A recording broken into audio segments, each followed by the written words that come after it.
خاموش رہنے کے 15 فائدے۔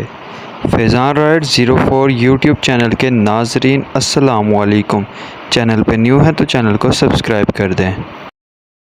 جلد تجربہ کار ہونے کے لیے ایک اصول یاد رکھیے: زبان بند رکھیے، آنکھیں اور کان ہمیشہ کھلے رکھیے۔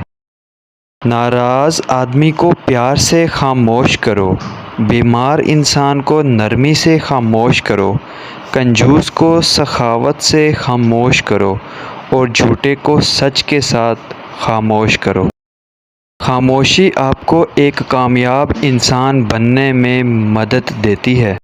خاموشی ایک ایسی عبادت ہے جسے فرشتہ لکھ نہیں سکتا، شیطان اسے بگاڑ نہیں سکتا اور کوئی اسے جان نہیں سکتا۔ خاموشی آپ کو اپنے مقصد پر توجہ مرکوز کرنے میں مدد دیتی ہے۔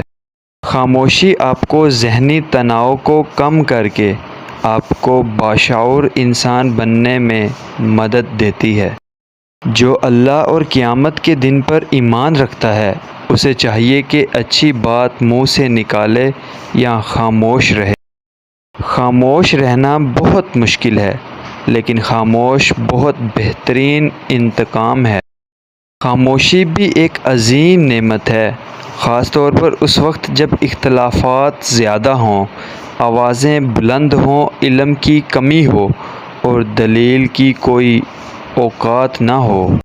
خاموشی سے کی گئی دعا اور محبت دونوں ہی بہت طاقت رکھتی ہیں۔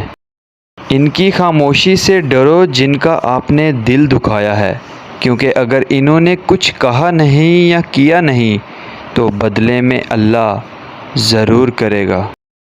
احمق اپنی بات سے اور عقل مند اپنی خاموشی سے پہچانا جاتا ہے۔ جب خاموشی کو ہتھیار کے طور پر استعمال کیا جائے تو یہ الفاظ سے بھی زیادہ زخم دے سکتے ہیں۔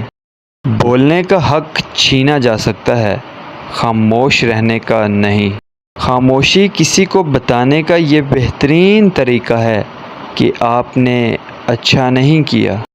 آپ جتنے خاموش ہوں گے اتنا ہی آپ بہترین سن سکیں گے۔